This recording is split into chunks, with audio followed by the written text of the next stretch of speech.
Angin gunung bertiup pelan, membawa aroma tanah basah dan sisa-sisa dupa yang entah dari mana asalnya.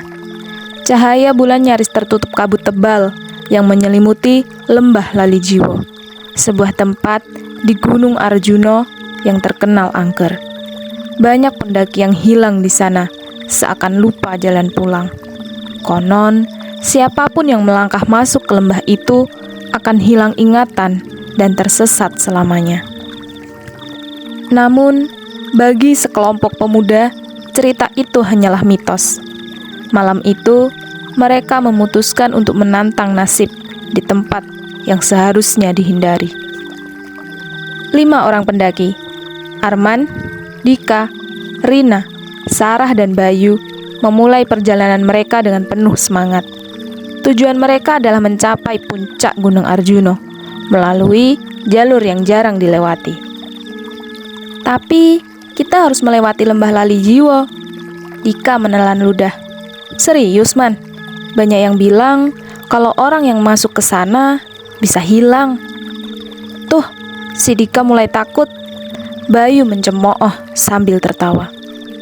Rina, satu-satunya yang lebih peka, menggumam pelan. Kadang, mitos ada karena alasan. Namun, keputusan sudah dibuat. Dengan langkah mantap, mereka melanjutkan perjalanan. Tanpa menyadari bahwa mereka sedang berjalan menuju kegelapan. Kabut mulai turun lebih tebal saat mereka memasuki lembah. Udara mendadak terasa dingin, jauh lebih dingin daripada seharusnya. Langkah kaki mereka terasa lebih berat, seakan ada sesuatu yang menarik mereka ke bawah. Sarah tiba-tiba berhenti. "Shh, dengar nggak?" bisiknya. Semua terdiam. Dari dalam kabut terdengar bisikan halus. Suaranya seperti wanita yang menangis. Tetapi semakin lama semakin berubah menjadi suara tawa menyeramkan. Rina merinding.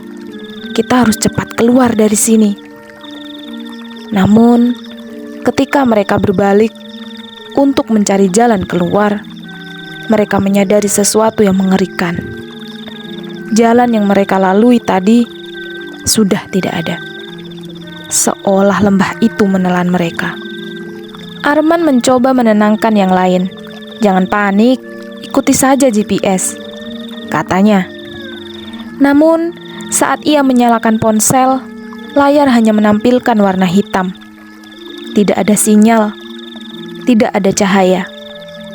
Seperti ada sesuatu yang menyerap teknologi mereka. Dari sudut matanya, Dika melihat sesuatu yang bergerak di dalam kabut. Bayangan hitam, tinggi dengan mata merah menyala. Ia menahan napas, berharap itu hanya ilusi. Tapi, semakin lama, bayangan itu semakin mendekat. Tiba-tiba, Bayu menjerit dan terjatuh. "Ada yang menarik kakiku!" teriaknya. Mereka bergegas menarik Bayu. Saat melihat ke bawah, mereka semua terkejut. Jejak kaki di tanah tidak hanya milik mereka. Ada jejak lain, lebih besar, lebih dalam, dan seolah mengikuti mereka. Mereka berlari sekuat tenaga. Tetapi semakin mereka berusaha kabur, semakin dalam mereka masuk ke dalam lembah. Sesuatu yang tidak bisa mereka lihat sedang mempermainkan mereka.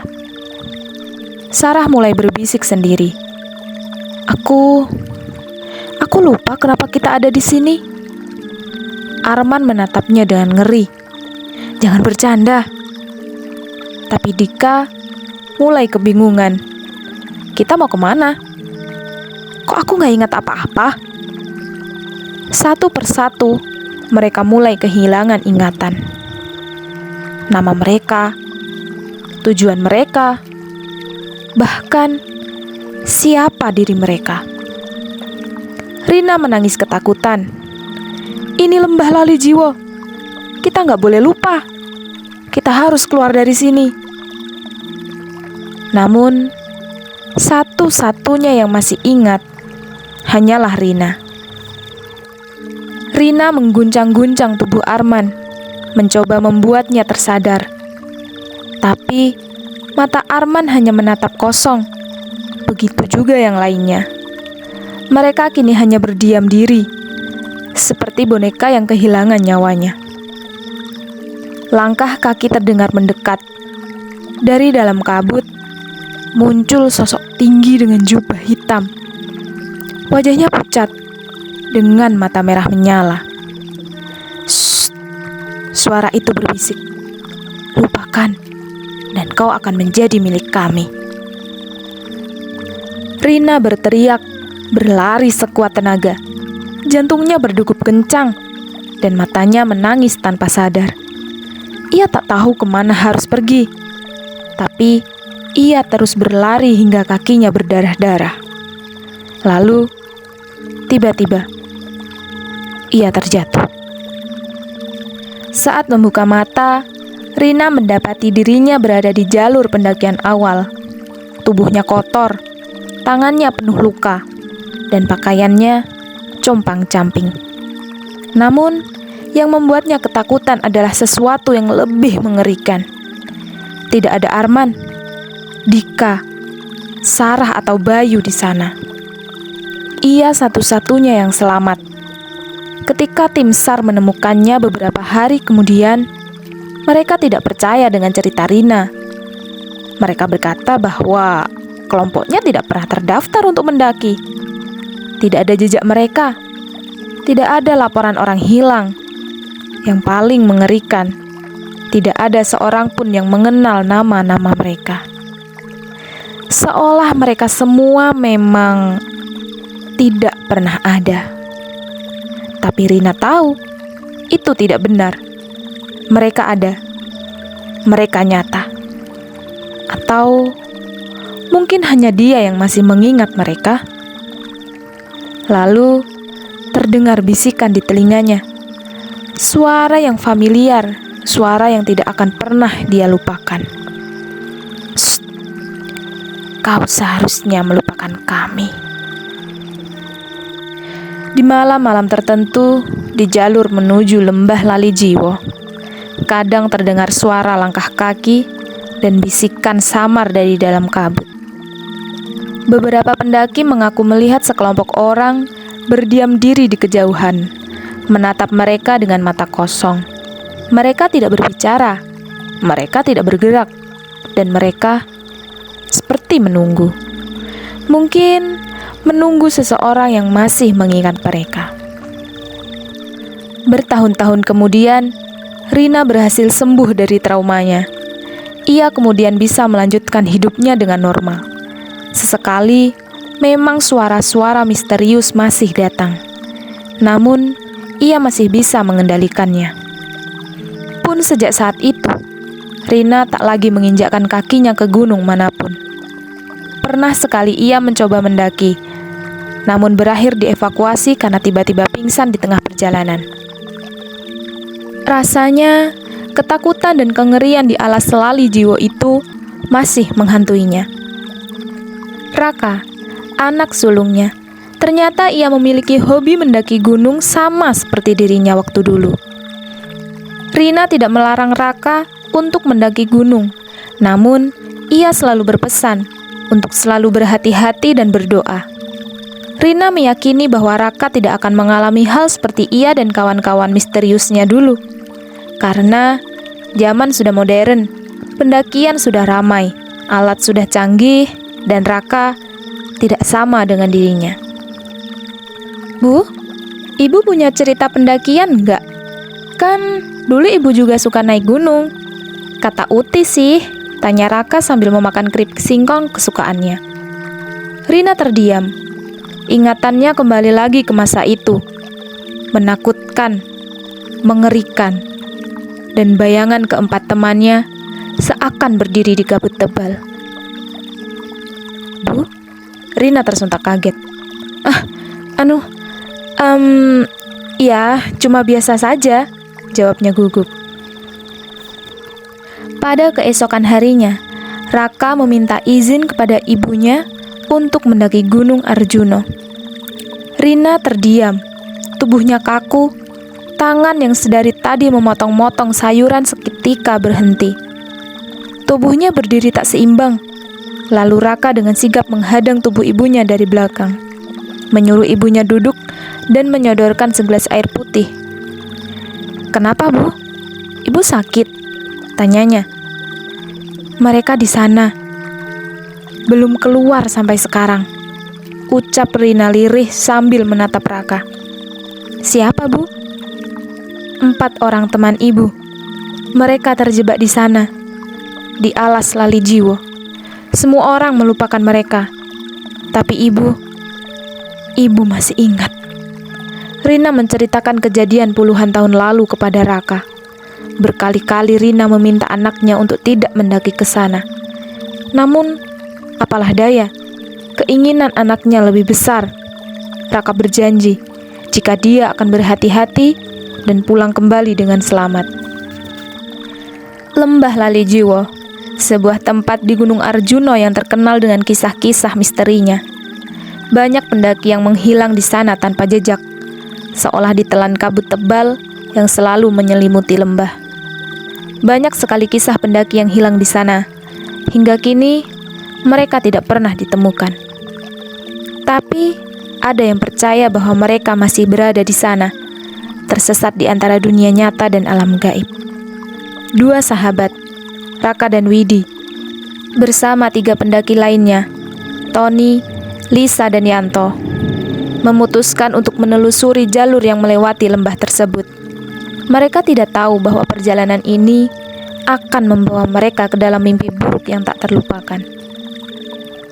Langit sore masih cerah ketika kelompok Raka memulai pendakiannya. Jalur yang mereka pilih memang lebih sepi dibanding jalur utama, tapi lebih cepat menuju puncak. "Serius, kita bakal lewat lembah Lali Jiwo?" tanya Lisa dengan ragu.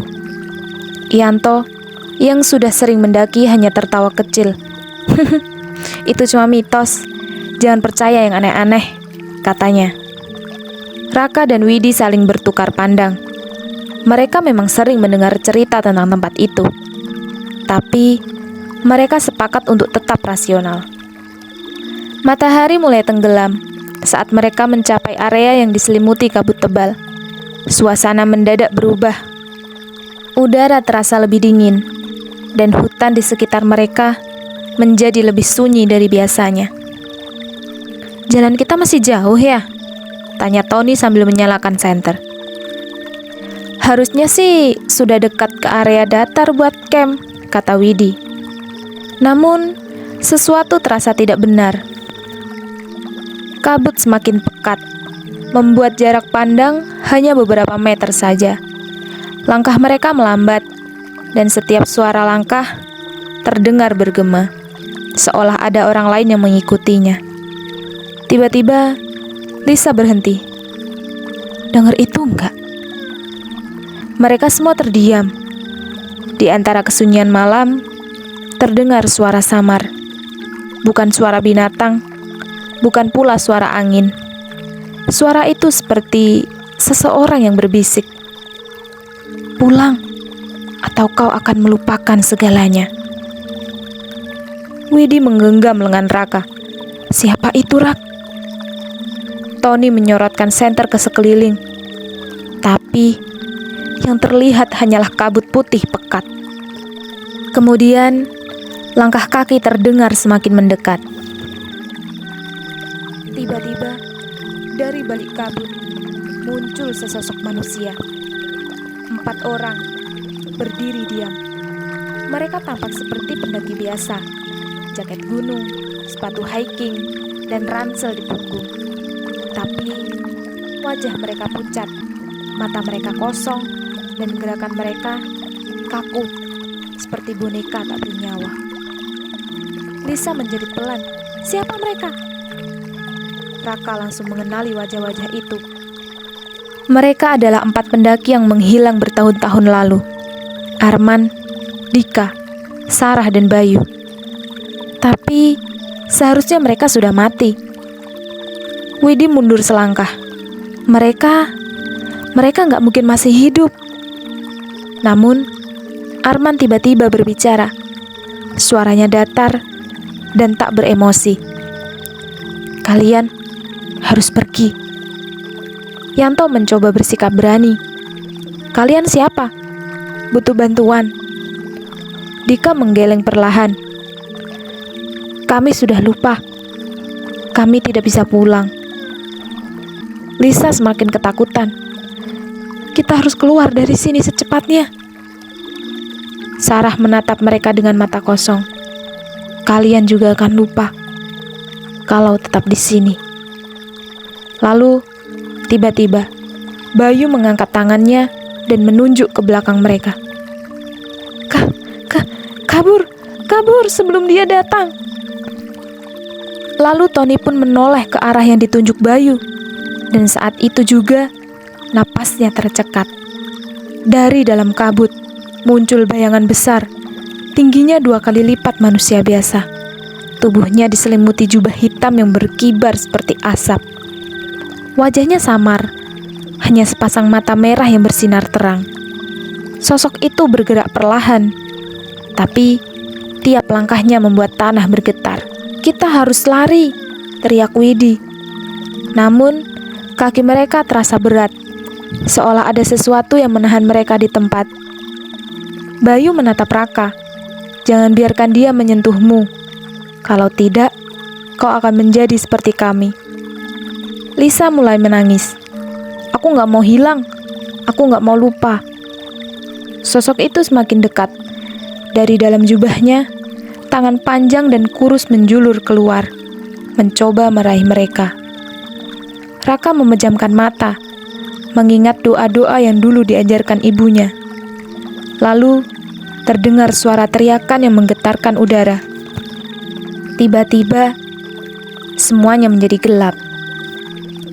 Ketika Raka membuka mata, ia sudah berada di jalur pendakian awal. Matahari sudah terbit, dan hutan tampak normal. Tidak ada kabut, tidak ada sosok menyeramkan. Di sekelilingnya, Widi, Lisa, Tony, dan Yanto tergeletak dengan wajah pucat. Mereka semua tampak bingung. Kita keluar? Tanya Lisa dengan suara gemetar. Yanto menggeleng. Aku nggak tahu. Tapi yang pasti, kita masih hidup. Namun, ada satu hal yang aneh. Ketika mereka mengecek jam dan ponsel, mereka menyadari bahwa mereka telah menghilang selama 2 hari. Tidak ada yang bisa menjelaskan bagaimana mereka bisa kembali. Yang mereka tahu, lembah lali jiwa bukan sekedar mitos. Dan mungkin 4 pendaki yang hilang itu masih berada di sana, menunggu atau mengawasi.